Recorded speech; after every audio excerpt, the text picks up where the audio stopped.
जय गुरुजी। संगत जी, जैसे कि हम सबको पता है कि गुरुजी महाराज ने कभी प्रवचन नहीं दी और गुरुजी बहुत कम बोला करते थे। जब भी सभा लगती थी तो सारी सभा में से किसी एक संगत को उठा के उसे अपने पास बुला के उसकी प्रॉब्लम पूछा करते थे कि 10 तेनू की प्रॉब्लम है और उसका सॉल्यूशन बताया करते थे। संगत जी, गुरुजी जो उसका सॉल्यूशन बताते थे वो इंडिविजुअल उसी संगत के लिए हुआ करता था। पर आजकल ये चीज़ इतनी गलत हो गई है कि जो भी संगत किसी संगत का सत्संग सुनती है या कोई भी चीज़ ऐसी है जो उस संगत के लिए बताई है गुरुजी ने, उसी को खुद फॉलो करने लग जाते हैं। संगत जी, वो गुरुजी ने उस संगत के कर्मों के अकॉर्डिंग उसका जो भी सॉल्यूशन बताया है वो हमें अप्लाई नहीं करना है, हमें फॉलो नहीं करना है। कितनी ही ऐसी संगत है दूसरे के सत्संग को सुन के उनकी वही चीज़ को फॉलो करती हैं और आगे मैसेज में भी भेज देती हैं, शेयर करते हैं, फॉरवर्ड करते हैं, जो कि बिल्कुल गलत है। गुरु जी का हर सोल के साथ इंडिविजुअल कनेक्शन है और हर चीज़ का जवाब गुरु जी खुद देते हैं। हमें किसी के भी संगत के सत्संग को या कुछ भी गुरु जी के द्वारा बताया हुआ वो उनको बताया है, हमें खुद अपने ऊपर वो अप्लाई नहीं करना है। संगत जी, गुरुजी बहुत कम बोलते थे। जब भी संगत आती थी तो कई बार ऐसा देखा गया है कि गुरुजी के पास, आपको सब पता है, वीआईपी लोग आया करते, ऊंचे ऊंचे पद वाले बड़े बड़े ऑफिसर आया करते। एक बार ऐसे ही बहुत ऊंची पोस्ट वाले ऑफिसर गुरुजी के पास आते हैं। गुरुजी संगत के साथ बैठे होते हैं और जैसे ही वो आते हैं गुरुजी उन्हें अंदर ले जाते हैं, उनकी बात सुनते हैं और उसका सॉल्यूशन बता देते हैं। फिर वो ऑफिसर वहाँ से चले जाते हैं। बाद में गुरुजी बाहर आते हैं, संगत के बीच में बैठते हैं। तो एक संगत जो काफ़ी टाइम से बैठी हुई थी उसके मन में सवाल आ ही जाता है और वो गुरुजी से कहते हैं, गुरुजी क्या आप जो ये ऊंची पोस्ट वाले बड़े बड़े आदमी आते हैं इन्हीं को ज़्यादा प्रेफरेंस देते हैं और इन्हीं की बात पहले सुनते हैं अलग से ले जाके, हम तो कितने घंटों से बैठे हुए हैं। तो संगत जी, तो गुरुजी कहते हैं कि तुम ये बताओ कि जब भी कोई संगत मेरे पास आती है तो सबसे पहले मैं क्या देखता हूँ, उसके कर्म देखता हूँ। क्या तुमने कुछ ऐसा कर्म किया है? अभी जो ये जितनी भी ऐसी ऊंची पोस्ट वाले, चाहे कोई वीआईपी चीफ मिनिस्टर है, चाहे सेक्रेटरी है, चाहे प्राइम मिनिस्टर है, जितने भी आते हैं, आपको पता है तपो राज पिछले जन्म में इन्होंने कितने तप किए हैं, तब जाके इस जन्म में इन्हें राज मिला है। तुम क्यों नहीं चीफ मिनिस्टर बन गए, चीफ सेक्रेटरी बन गए या प्रधानमंत्री बन गए या अच्छी पोस्ट तुम्हें क्यों नहीं मिल गई? क्योंकि तुमने कोई ऐसा तप किया ही नहीं। तो तुम ही बताओ, जब ये इतने तप करने वाली आत्माएं मेरे पास आती हैं तो मुझे भी रिगार्ड में उन्हें सम्मान देना पड़ता है और उन्हें प्रेफरेंस देनी पड़ती है। उनका भी, मुझे भी उनके कर्मों के अकॉर्डिंग आदर सत्कार करना पड़ता है। संगत जी, गुरु जी ने इतनी प्यारी बात हमें समझाई। तो आप देखिए ना संगत जी कि जीवन में जप करना, तप करना, पूजा पाठ करना कितना ज़रूरी है। संगत जी, आज से हम भी ये बात अपना लें कि अगर हम इस जन्म में जब तप करेंगे तो अगले जन्म में गुरुजी हमें भी प्रेफरेंस देंगे और हमें भी वो राज मिलेगा और हमारी हर मुराद पूरी होगी। जो भी सत्संग सेवा सिमरन करता है संगत जी, वो कभी व्यर्थ नहीं जाता है। अगर हमारे कुछ बुरे कर्म हैं पिछले जन्म के तो वो इस जन्म में हमें भोगने हैं, पर इस जन्म के जो कर्म हैं वो अगले जन्म में भोगेंगे। तो इस जन्म में हमें ज्ञान हो जाए कि गुरु की भक्ति और जप तप से बढ़ के कुछ नहीं है और उसमें ही हम लीन हो जाएं, तो संगत जी आगे जाके हमें भी भगवान से वो मान सम्मान मिलता है, वो तपोराज मिलता है संगत जी। और गुरुजी महाराज ने तो इतना सब कुछ दिया है हमें, केवल हमें उन्हें याद करना है।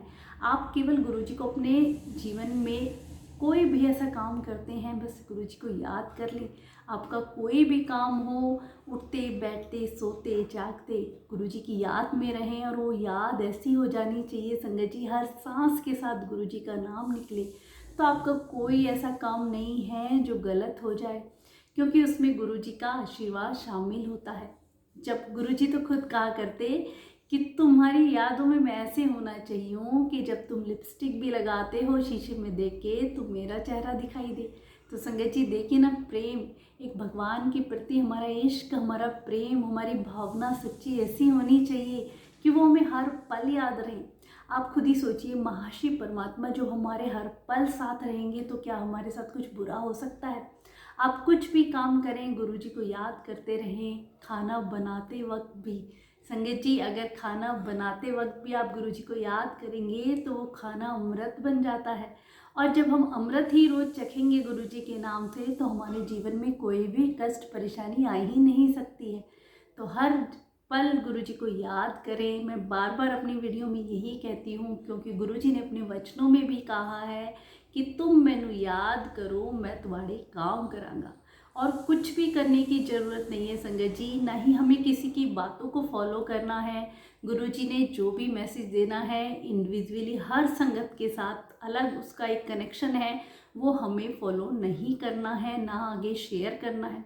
आजकल सोशल मीडिया पे इतना कुछ चल रहा है, गुरुजी के नाम पे ऐसे ऐसे मैसेजेस आगे फॉरवर्ड किए जा रहे हैं, शेयर करे जा रहे हैं। संगत जी वो बिल्कुल गलत है। हमारा कनेक्शन हमारे गुरुजी महाराज के साथ है, हमें किसी भी थर्ड पर्सन की ज़रूरत ही नहीं है संगत जी। वो हमें हर क्वेश्चन का आंसर खुद देते हैं।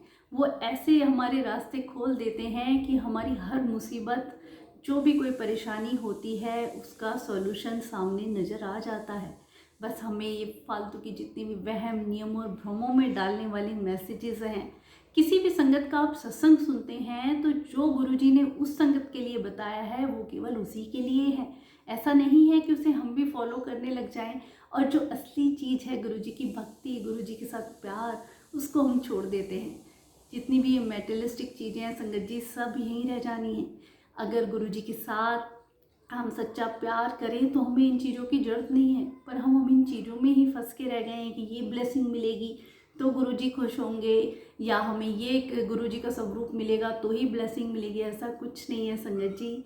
दिल का कनेक्शन जोड़िए, और जब दिल में गुरुजी आ जाते हैं तो हमें किसी चीज़ की ज़रूरत नहीं पड़ती। कितनी बार गुरुजी महाराज ने पुरानी संगत से कहा है, तैनू की लोड़ है लोकित स्वरूप दी, तेरे तो दिल विच मैं है।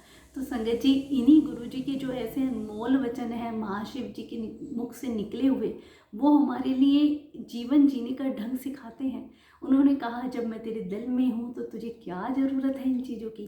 तो दिल में गुरुजी को जब हम बसा लेंगे तो हमें जितनी भी ये मेटेरियलिस्टिक चीज़ें हैं ये सब व्यर्थ लगने लग जाएंगी, और उस दिन ही सही मायने में हमारा कनेक्शन गुरुजी महाराज के साथ बन जाता है। कितनी ऐसी संगत है कि लोटा ब्लेस कराएंगे तो ही गुरुजी की हमें ब्लेसिंग मिलेगी। अरे लोटे में भी तभी ब्लेसिंग आएगी जब आपका विश्वास, भरोसा गुरुजी महाराज के प्रति सच्चा होगा। वो क्या देखते हैं, हमारा भाव ही तो देखते हैं। गुरुजी खुद कहा करते हैं, जब भी कोई संगत आती है तो सबसे पहले मैं उसका दिमाग पढ़ता हूँ, किस भाव से आया है, क्या इसके दिमाग में चल रहा है। फिर उसके कर्म देखता हूँ, अगर उसने पिछले जन्म में और इस जन्म में चंगे कर्म किए हैं तो सबसे पहले ब्लेस करने का मैं उसी संगत को चुनता हूँ और उसकी हर समस्या का सॉल्यूशन करता हूँ। तो सबसे बढ़ के संगत जी, हमें चंगे कर्म करने चाहिए, कभी किसी का बुरा ना करें, जितना हो सके मददगारों की मदद करें और गुरुजी महाराज के बताए हुए वचनों पे चलें, ताकि बाकी संगत भी देख के कहे हाँ ये गुरुजी वाले हैं। क्योंकि हमारे गुरुजी महाराज ने हमें जीना सिखाया है, हमारे जीवन की ऐसी ऐसी बातें, इन बातों का हमें ज्ञान कराया है कि असली भक्ति क्या है, असली शक्ति क्या है। गुरु के चरणों में सच्चे मन से की हुई अरदास जो हमें ये सिखाती है कि हमें कभी किसी का बुरा नहीं करना चाहिए। गृहस्थ जीवन में रहते हुए जब तब हम करते रहें, हर पल अपने प्रभु को याद करते रहें, यही सबसे बड़ी पूजा है संगत जी। शुक्राना गुरुपा।